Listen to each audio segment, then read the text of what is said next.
I used to think my hair had to shrink the moment I turned 70, smaller, safer, less of everything. I was wrong, and it took me years to admit it. Today I'm handing you the 3 cuts that are quietly changing how women over 70 are seen.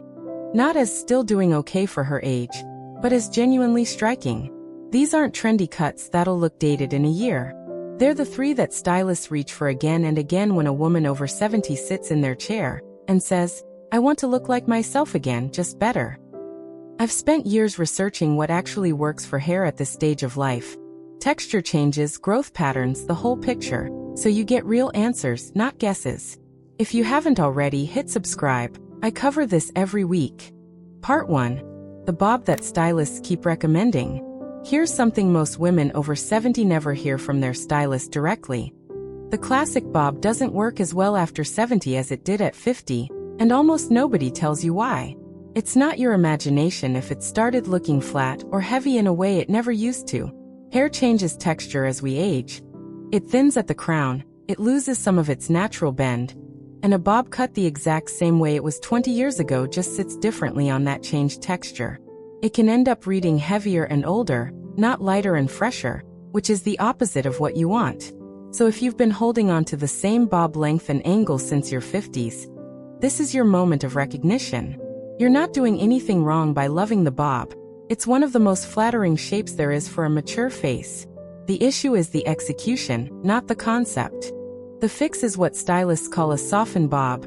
The same basic shape, but with the ends point cut instead of blunt cut, and the length brought just to the jaw instead of below it. Point cutting removes weight from the very bottom of the hair, without shortening the overall length dramatically. That weight is what makes a bob feel heavy and aging on finer, more mature hair. Once it's gone, the same haircut moves differently. It swings when you turn your head instead of sitting like a helmet. The jaw length detail matters more than people realize. Hair that falls below the jaw on a mature face tends to pull the eye downward, and can emphasize any softening along the jawline itself. Hair that stops right at or just above the jaw does something almost architectural. It frames the face and actually lifts the eye upward toward your cheekbones and eyes instead. That's not a coincidence. It's the exact reason stylists gravitate toward this length for women in their 70s specifically. Ask for layers that start at the cheekbone, not just at the ends. This is the detail most women skip, and it's the one that makes the biggest difference.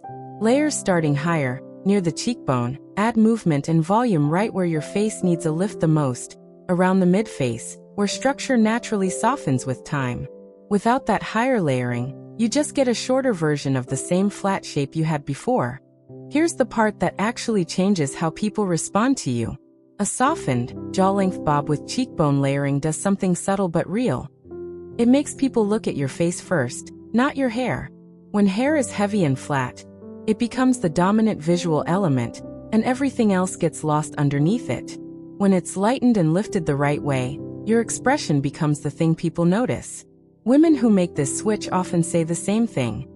People start commenting on how bright or alert they look, without ever mentioning the haircut itself. That's the fix working exactly as it should. It's supposed to disappear into you, not announce itself.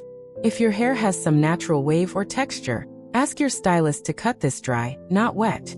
Wet cutting assumes hair will fall a certain way once it dries, and mature hair with any texture change at all often doesn't behave the way it did at 40. A dry cut lets the stylist see exactly how each piece falls in real time and adjust accordingly, which matters enormously once your hair's natural behavior has shifted. The swap in one sentence: trade the heavy below jaw, blunt cut bob for a point cut, jaw-length bob with layers starting at the cheekbone. Same haircut family, completely different result. Now, the bob isn't the only cut making a real comeback for women over 70, and the next one solves a problem that's honestly even more common than a flat bob. It's the cut for anyone who's been quietly frustrated by hair that just won't hold volume anymore, no matter what product they throw at it. Part 2. The shag that solves the volume problem. Nobody warns you about this one, and it genuinely surprises most women when they hear it.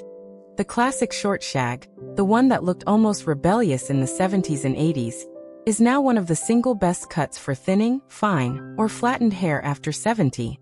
It sounds backwards. A shaggy, layered cut seems like it would look messier or less put together than something sleek. It's actually the opposite, and the reason comes down to how layering interacts with reduced hair density.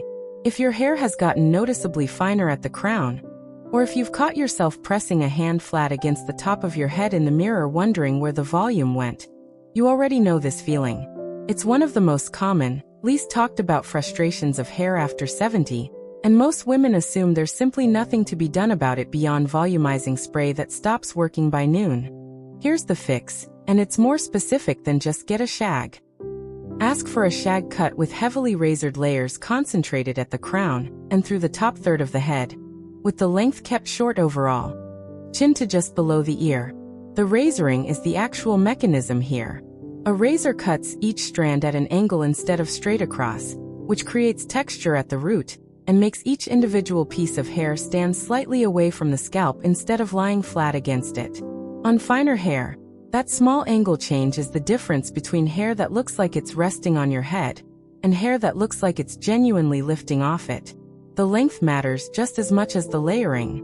Longer shags need more density to hold their shape, which works against you if your hair has thinned.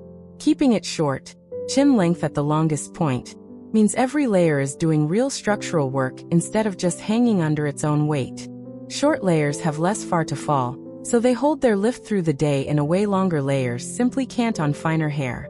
Here's the result that actually matters, the one that makes women stick with this cut long term. When crown volume comes back, it doesn't just change how your hair looks, it visually resets the proportions of your whole face and head. Flattened hair at the crown makes the face look longer and can emphasize any fullness lower down, near the jaw and neck. Lifted volume at the crown balances that out completely, the same way the right neckline balances an outfit. Women who switch to this cut often say strangers start guessing they're younger than they are.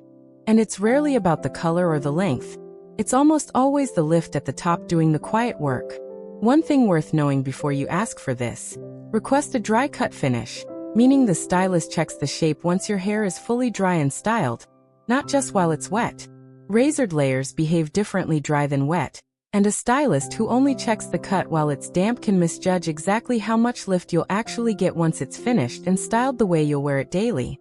The swap in one sentence: trade flat, unlayered hair resting heavy at the crown for a short, razored shag with lift concentrated at the top third of the head.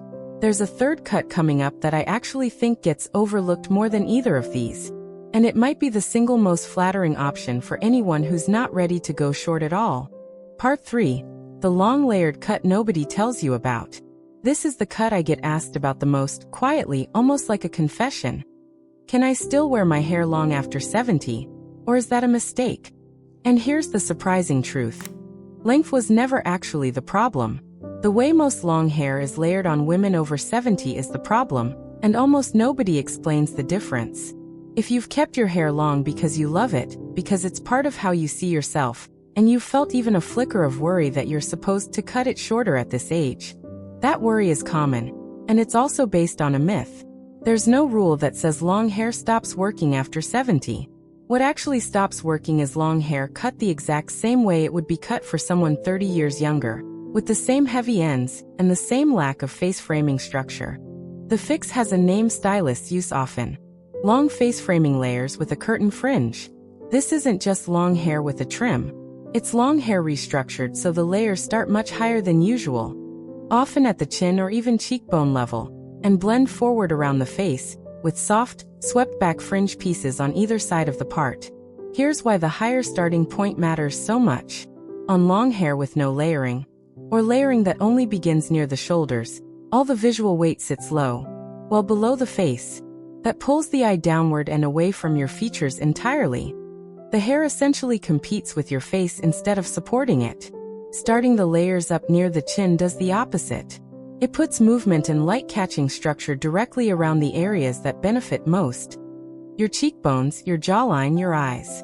The curtain fringe deserves its own explanation because it's easy to get wrong. This isn't a blunt, straight-across fringe. That style needs thick, dense hair to look intentional rather than heavy, which works against most hair after 70.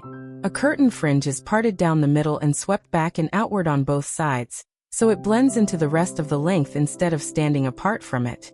It's soft, it moves, and it can be tucked behind the ears entirely on days you want it out of the way. That flexibility is part of why stylists recommend it so often for this age group. It adapts to how you actually want to wear your hair that day, rather than locking you into one look. Here's the payoff that makes this worth the investment in a proper cut rather than a basic trim. Long, face-framing layers with a soft curtain fringe do something that short hair simply can't. They keep length as an option while still giving your face all the lift and structure that shorter, more heavily layered cuts provide. You get to keep the hair you love. You just stop wearing it in a way that works against your face instead of for it. Women who make this switch consistently describe the same shift. People stop saying, "Your hair is so long," and start saying, "Your hair looks so healthy," which tells you the layering, not the length, was always the actual story. One practical note before you book this: bring a photo, and specifically ask for the layers to be cut while your hair is dry and parted the way you actually wear it. Long layers cut wet, or cut with the part in the wrong place, can shift dramatically once they dry and settle into their real position. And that's the single most common reason long layered cuts disappoint people. It's rarely the concept that fails. It's the execution. The swap in one sentence: trade long, unlayered hair with all its weight sitting below the shoulders for long, face-framing layers starting at the chin with a soft curtain fringe. So you've got 3 real options now. But there's one more piece almost nobody mentions when they talk about any of these cuts, and it might matter more than the cut itself. Part 4. The one detail that makes any of these cuts actually work. Here's something that might be a little uncomfortable to hear, but it's the most important thing in this entire video. You can walk into a salon, ask for exactly the right cut, the bob, the shag, the long layers, and still walk out disappointed. Not because the cut was wrong, but because of one detail almost nobody brings up before they sit in the chair. It's not about the scissors at all. It's about your part. Think about how long you've worn your hair parted the exact same way. For a lot of women, it's been the same side, the same spot, for decades, since their 20s, sometimes even earlier. Hair parted in the same place for that long develops what stylists call a trained part, where the hair actually grows and falls differently along that line because of years of repetition. And here's the part that surprises people. As hair thins with age, that trained part becomes far more visible than it used to be, because there's simply less density on either side of it to hide the gap. So no matter which of the 3 cuts you choose, ask your stylist to reset your part. Move it just an inch or 2 off its long-term line, or switch from a deep side part to a soft, slightly off-center part. This single adjustment does more for the appearance of thickness than almost any product on the market, and it costs nothing extra at your appointment. Here's why it works. Moving the part means the hair now has to fall over territory it isn't trained to fall over, which naturally creates a small amount of lift and cover right along that new line. It's the same reason a fresh part always looks fuller the first few days after a haircut, before your hair settles back into old habits. Shifting the part permanently keeps that fuller, more covered look as the new normal instead of a temporary trick. This is the detail that actually determines whether any of the 3 cuts we've covered reads as full and healthy or thin and dated in photos and in person. A bob with the wrong trained part can still look sparse at the root. A shag with the wrong part can lose the exact volume it was designed to create.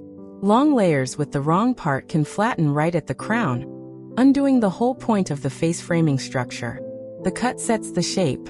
The part determines whether that shape actually gets to do its job. Ask your stylist one more thing while you're there. Whether your part should be blow-dried in a slightly different direction than you're used to, pushing the roots up and across the new line rather than straight back. This takes about 30 extra seconds of styling, and makes the shift permanent feeling instead of something that reverts the moment you touch your head. Once the part is reset and the styling direction changes with it, the result compounds with whichever cut you've chosen. Women who make this one small adjustment alongside a new cut consistently report the biggest jump in how done and polished their hair looks day to day, more than the cut alone ever delivered on its own. It's the difference between a great haircut that only looks its best right when you leave the salon, and a great haircut that still looks full and intentional 3 weeks later on a Tuesday morning with no styling tools in sight. The swap in one sentence. Trade a decades-old trained part that started showing scalp for a reset, off-center part styled to lift and cover the root. So there you have it, 3 cuts. and the one-part line secret that makes every single one of them actually work the way it's supposed to. Look at what you're walking away with. 3 real haircuts, each solving a completely different problem. The softened bob for flatness, the razored shag for lost crown volume, the face-framing long layers for anyone not ready to cut it all off, and the part reset trick that ties every single one of them together. That's not a small win. That's the kind of knowledge most women spend years and a lot of bad haircuts trying to figure out on their own. You just skipped all of that. Now I want to know, which of these 3 cuts sounds most like what your hair actually needs right now? The bob, the shag, or the long layers? Tell me in the comments. I read every one. Next week I'm covering the exact color mistakes that make any of these cuts look older than they should, so you'll want to be here for that. Like this video, subscribe to Timeless Wisdom Path, and I'll see you in the next one.